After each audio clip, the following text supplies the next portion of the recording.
Inshallah, short khatira about a question related to riba and buying a car. A brother asked about buying a car from a dealership, from a company that will finance for him the car. So what does that mean? They are going to give him the car, but he has to pay on payments, installments, and with extra riba or fa'ida or interest. So the question is this halal or this is forbidden because it is riba and there is interest written in the contract? First, let us review some of the basics about riba and what is halal and what is haram in Islam. Allah subhanahu wa ta'ala says in Surah Al-Baqarah, وَأَحَلَّ اللَّهُ الْبَيْعَ وَأَحَلَّ اللَّهُ الْبَيْعَ riba. Allah made bay', selling, trade, commerce. Allah made it halal, bay'. وَحَرَّمَ riba, and He made riba, usury or interest, haram. So you have two things: the bay', selling and buying, halal, and riba is haram. In both cases, you are making money. So when somebody is buying something for $5 and he sells it for $7, he's making $2, right? You are making money. And riba, he gives $5 and he takes back $7. In both cases, there is an extra money that that person is making. But why this one is halal, selling and buying? You can make money by selling and buying, and you are not allowed to make money by giving people money and getting back. What is the basic and what is the essence of riba? The essence of riba. Anyone can tell from these two examples? In the first example, there is a commodity. In the second one, there is no commodity, just money in vacuum. So in the first scenario, he's buying something, taking a risk, then he's selling something. So there is something that is bought, then resold. Okay? So there is a commodity, and in Islam, that is halal. You can buy whatever you want of the halal things, and you can sell them with extra money, and there is no problem. Because there is a commodity. This is how people would live. Now the second scenario, which is the riba one, he's making money, he gives $5 and he takes back $7. Is there a commodity? Is there anything? No, vacuum, empty. Money is making money in vacuum. Right? Money is generating money in vacuum. This is haram and this is riba. And this is why scholars say this is riba. Now in Islam, if you want to invest, you have different ways. You can sell and buy. You can rent. You can buy a property, then you rent it. Right? And we have other types of investments, including istisna, we have murabaha. There are different ways, but the basics of among the majority of people is you buy something and you sell it, or you buy something and you rent it. And of course you have agriculture, you have many things. But don't let money makes money in vacuum. Okay? Coming to what is the wisdom? Scholars talked about what is the wisdom. The wisdom is, in many cases in riba, rich people take advantage of poor people while they're relaxing without doing anything. It is not istikhlaf of the earth. Allah put us on this earth to generate and to work, right? So the second example, which is the bad one, is just a rich person gives money $5, retains $7 while he is relaxing, doing nothing, without taking any risk. You take the $5, a poor person, he says, okay, I am in need for that $5. I want to invest, I want to do. So all of the risk is on that poor person. So if his project fails, if that $5 is stolen, if something wrong happens, the rich person says, I don't care. Just give me back $7. We agree. So this is haram. The first example, you are selling and you are buying. You take the risk. So in Islam, whenever you want to make money, you must take the risk. المغنم بالمغرم. Like you gain while you are taking the risk. Okay, so he buys something, a car, and at any time something will go wrong, right?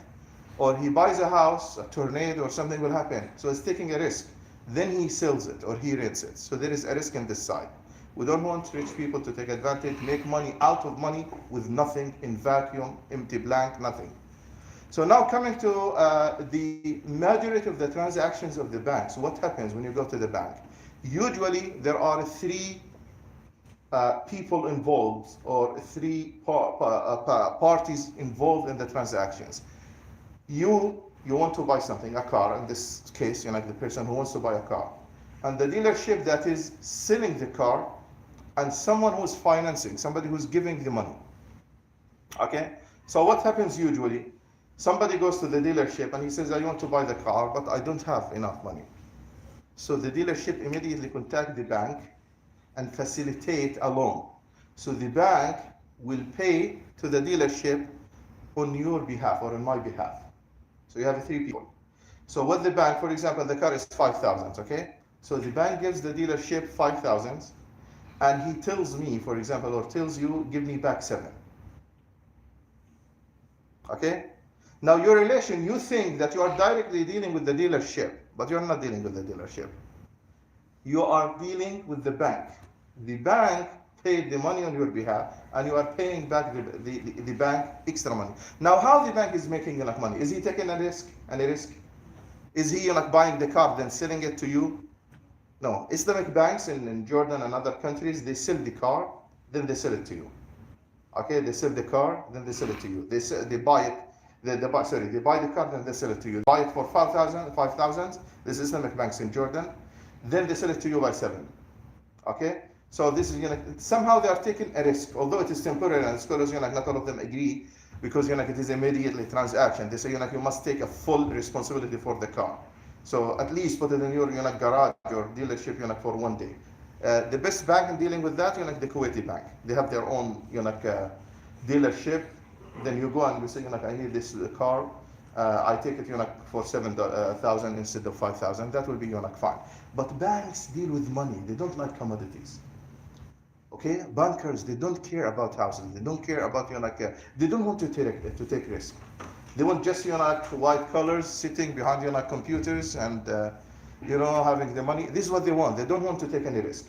So don't be deceived by the bank. The bank doesn't care about the house. If there is a house foreclosed, the bank wants just to get rid of it. The bank doesn't want to earn anything except money. Just take 5 and retain 7. So this is the problem with banks. So coming back to the dealership thing, if you want to buy a car and the money comes from a bank, then you are dealing with the bank, and the bank is riba. Even if the contract is with this group, with the dealership. Okay, because the money is coming from a bank, from a third party.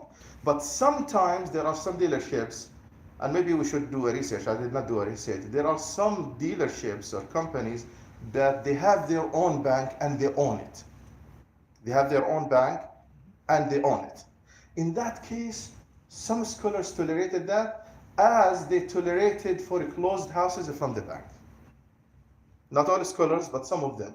Why? They say because that riba is in fact a fake riba in words, but not in reality. How? In the transactions in Islam, we care about the reality more than the wordings, the words that are written. We care about the reality, what is happening, and you have to analyze, break it down, see what is happening, to decide whether it is halal or haram. If there is a contract, you have to read it and to analyze it to see if it is haram or halal. Let me give you an example. If I want to sell these glasses, but I don't want to use the word selling, I would say to a brother, take these glasses as a gift, but give me $5. It is a gift, but give me $5. Is this selling and buying, or it is gifting? Selling and buying, right? Although I use the word what? Gifting. I said, take this and give me $5. It is a gift, but give me $5. So we care about the reality. The reality is selling and buying. There is a commodity going to someone, and in return, I'm taking money. Although the wording is gift, but it is not a gift. So if somebody brings you alcohol, and he says, okay, this is a juice, take, it is juice, and give me the money. Or a drug dealer saying, buy this bag, and he has drugs in it. We don't care about the words that he's using. We care about the reality. Sounds good? So they say, if a dealership is owning the institution of money, financial institution, then although there isn't a contract interest, but in fact, it is just regular selling, regular contract. Why? Because if I have a car, I can sell it to you with extra money. I bought it for 5,000. I can sell it to you 70. There is a commodity, and I'm owning it. I'm taking the risk. I'm selling it to you for 7,000, over time, installments, payments, right? Every month you pay like that amount, $500, until you pay off all of that. This is similar to when they tell you, we will give you the money, 5,000, then you buy the car that you are owning and you give us back 7. Because that institution, the financial institution, this is what they are doing. They will tell you, we will give you $5,000, then you buy this car from us for $5,000, then you pay us back 7. We say all of that is just wording. Yes, I am buying it from you, a car for $7,000. This is the end of the story.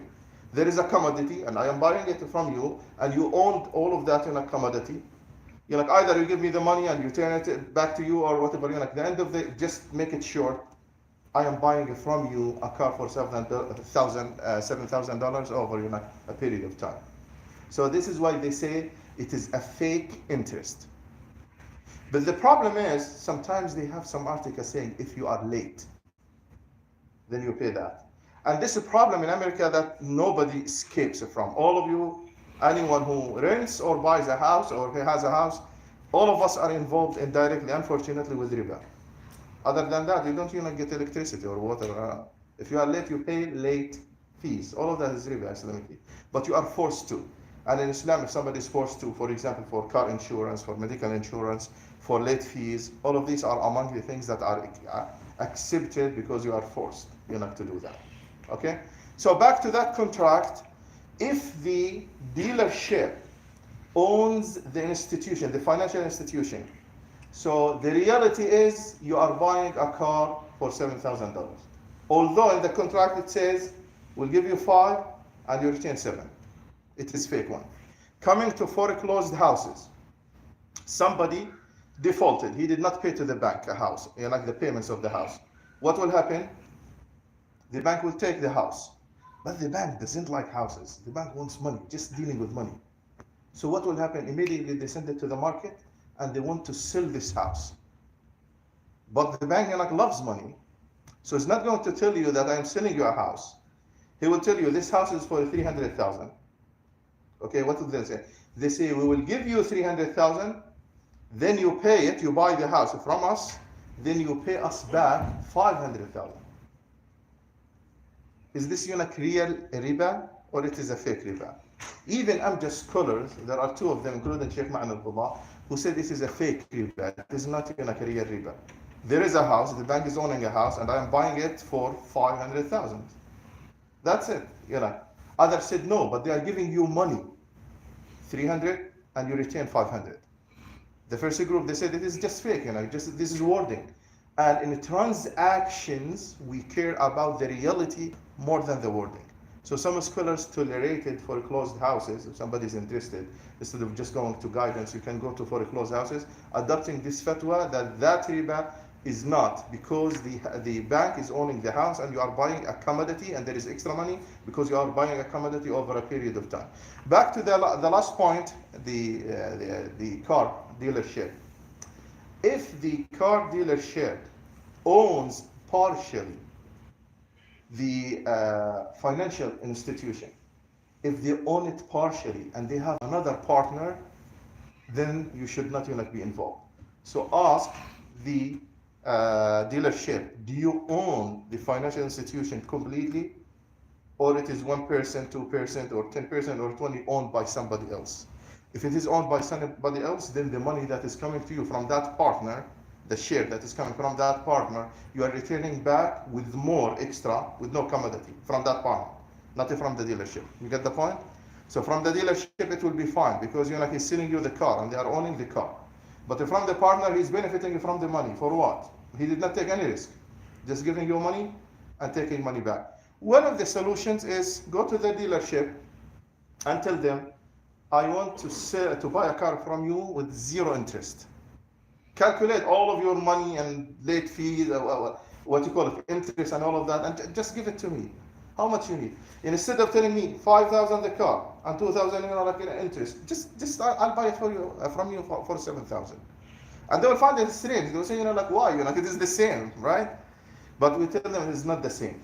Because I am buying something over time, installments, and instead of borrowing money and returning to you or borrowing from somebody else and paying that. So in short, what is the essence of riba? The essence of riba: money makes money in vacuum. This is not allowed. Okay. What is halal? Selling and buying, making money through a commodity.